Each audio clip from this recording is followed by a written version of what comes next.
Hey everybody, it's Allie here from Geek and Fairy Tarot, and I created a spread that I really wanted to share with you guys. I was inspired to create the spread after watching an interview with Tim Ferriss.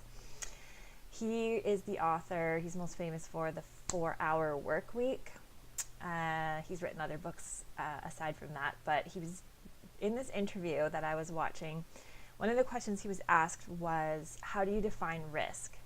And he said, risk is the likelihood of irreversible negative outcomes. And how does that relate to our own life path, purpose, goals, ambitions, and what can we, fear and excuses tend to hold us back a lot when it comes to whether or not we decide to do those things, to go after our goals and whatnot. So he had some advice, and I listened to his advice, and I thought, wow, that would make a really great tarot spread. So that's what I did, and that's what I'm going to share with you today. So I haven't quite settled on a name for this spread. It's kind of like the what if spread or risky business spread. I'm not really sure. Call it whatever you want. I'm just going to give you the positions, and then I did an example here for you. So it's only 3 cards. It can be more if you need, but the basic is just 3 cards for each goal, ambition, what have you. So you start with asking yourself, or starting a sentence and completing the sentence, what if I blank? So it could be, what if I started a business? What if I went on a big trip backpacking across Europe for the summer? What if I, think of like your bucket list items or your big ambitions or your fantasies for your life, and then use that what if I, and then fill in the blank. What if I wrote a book? What if I completed this project or started this project? Things that you haven't done yet because either you have excuses or you've been afraid to go for it, or you feel like it's not the right time yet, or there's something like that you're telling yourself. So there's some kind of risk involved, otherwise you probably would have done it by now, right? So think of like your bucket list items. And then you break that down. So here is one that I did. One thing that is on my bucket list that I want to do is I want to write a book. I have this idea for a book. I haven't done it yet because, again, I've been making lots of excuses. So what if I wrote a book? Now, the first card in the spread is the fear position. So what am I afraid of? What is holding me back? What are the excuses that I'm making? Why have I not started this yet? And I'm using the steampunk tarot for this. I usually do that with like kind of shadow work when I'm trying to get inside my own head. I always use the steampunk tarot deck. That's my go-to for those kind of questions. So what if I started to write a book? What am I afraid of? What is the outcome that I'm afraid of? And I drew the 8 of Cups. So I'm looking at this card and I see there's a lot of like math and equations and this big machine in the background. And right away I thought, like, it's a lot of work. There's a lot of mental effort that has to go into this project. And I'm not sure that I have what it takes to do it. Or I'm not even sure if I'm really motivated. If I'm going to be truly honest with myself, I think that I want to have a book published. I'm not sure I want to write the book. I think that's where my fear is I don't want to put in the time and the work to do it. So right away, the work, the amount of effort is a fear for me. I also see a figure walking away. So I think on top of that fear is, even if I did do the work, what if nobody pays attention? Like her back is turned to the equations, to this big machine in the background. What if nobody notices or nobody cares? Or what if I did all this work for nothing and it just sits there abandoned? And that's I think that's my fear. That's why I'm not doing it. I'm making excuses. It's too much work and for very little gain, I suppose. That's my fear. Now the next question is, okay, so now you've identified the thing you want. Now you've kind of looked inside and had a conversation. You know, what's really holding you back? The next question you ask yourself is, okay, how can I prevent that fear from manifesting? What's something I could do that's a preventative from making that fear happen? So how do I prevent it from being too much work or prevent people from not noticing or rejecting it? Okay, so I pulled the card, the Seven of Swords reversed. What I get out of this card is accountability. That's what came to me. Is if I'm afraid of doing too much work, maybe I need somebody. So let me hold it upright, it might be easier to see. There's this big kind of watchful eye up in the corner, watching her kind of sneak away, get away with something. So I feel like having somebody who holds me accountable, whether that is, you know, a support group, a writer's group, somebody I have to go to and present my progress. Oh, this is the work I've done this week or this month, or however often the meetings might be. It could be a friend who is holding me accountable, someone who checks in with me to make sure that I'm doing the work I said I was going to do. Or maybe it's just promising something to, I don't know, putting it out there on social media and just saying like, hey, I'm going to be presenting this amount of work or this presentation or this video or this page from the book or this excerpt or whatever every 2 weeks or whatever my timeline is. And so I'm having somebody or something out there that is holding me accountable so that it's not just me and myself because I can let myself down and I'm the only one who knows, right? Whereas if I'm accountable to others, then I'm more likely to stay on track, stay motivated, do the work that I'm so afraid of doing. That's one thing that I could do to prevent or at least kickstart that fear of, oh, it's too much work, I'm not sure I want to do it.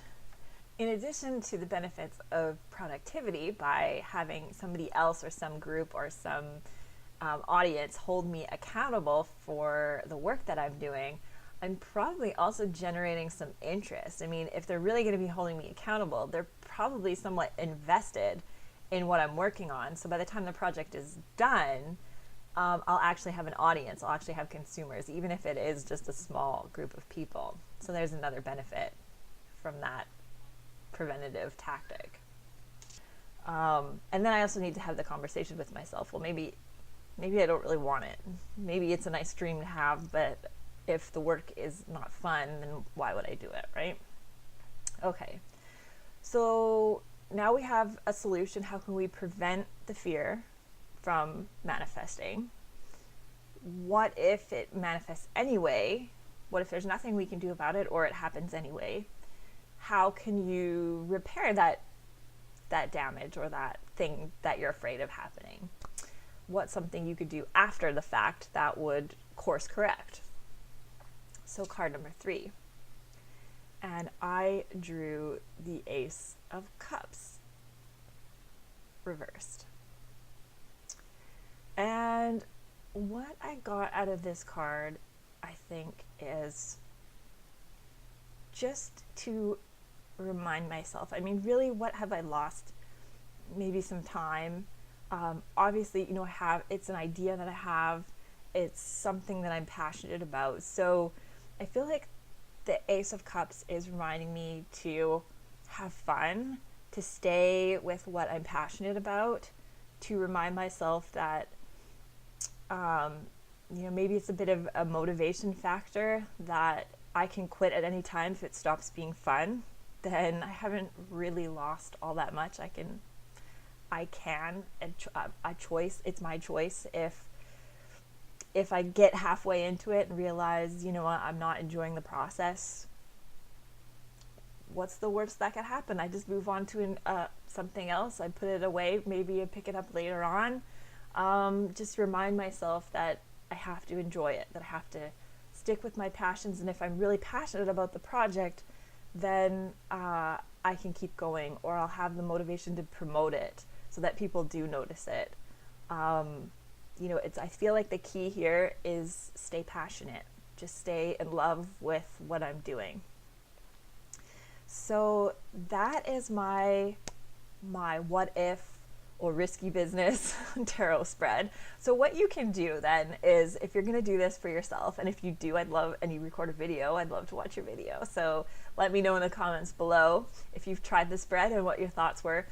But I was going to say, you know, obviously you probably have more than one thing that you want to do. Maybe there's one big one on your mind and that's what you're going to stay focused on, and that's totally fine. But you might have more than one fear. So you might want to draw a couple of cards there for the first card and just say, you know, what are, you know, maybe you nailed one thing that's preventing you, but you know in the back of your head there's something else. To pull another card. There might be more solutions, either the repair or the preventative. So try that. This is also a really good journal exercise. So you can use cards as prompts if you want to, but you could just do some free journal writing too. Just state, what if I traveled to India or whatever, wherever you want to go, whatever your bucket list trip is, or what if I, you know, just fill in that blank, and then just start saying, okay, what's stopping me? What are the fears I have around this thing? Or what are the excuses that I keep making for myself? How can I prevent those things from manifesting? And if they do anyway, how can I repair it?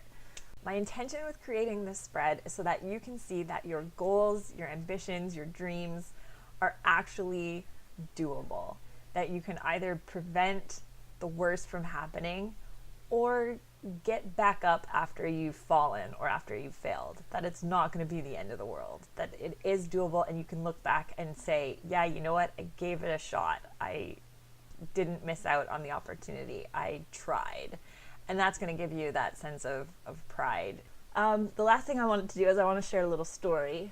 This happened many, many years ago. I had the opportunity in 2007 to travel to Africa.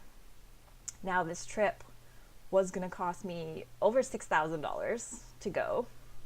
And it is also going to cost me my job, because I wasn't sure I was going to get it was a 6-week trip, and it was a lot of time off, and I might have to quit my job in order to go.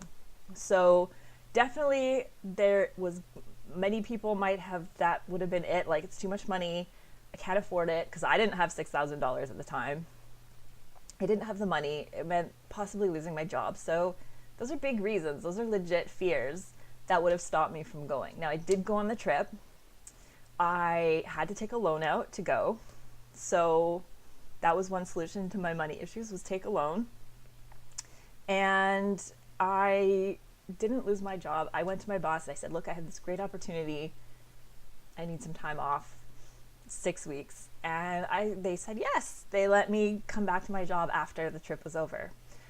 So anyway, I guess the point of what I'm saying is it was a bit of a risk. The loan is paid off. I got to go to Africa. It was an amazing experience. I look back with no regrets. It did cost a bit of money, because not only did I have to pay back the loan, there was a little bit of interest on that. I also lost 6 weeks of income, because I wasn't making anything while I was away. But I went and I had this amazing experience, and I've never looked back. So just, if you can't prevent the damage, you can always recover from it. You know, there's always that opportunity that your life is not going to be over, that you can make more money, you can recover the time, or you just come out with time well spent, which is what happened with me. So I'd love to know what's on your bucket list. If you try the spread, please share. If it's not too personal, I'd love to hear from you. Thank you so much for watching, and until next time, stay shiny and keep sparkling. Bye.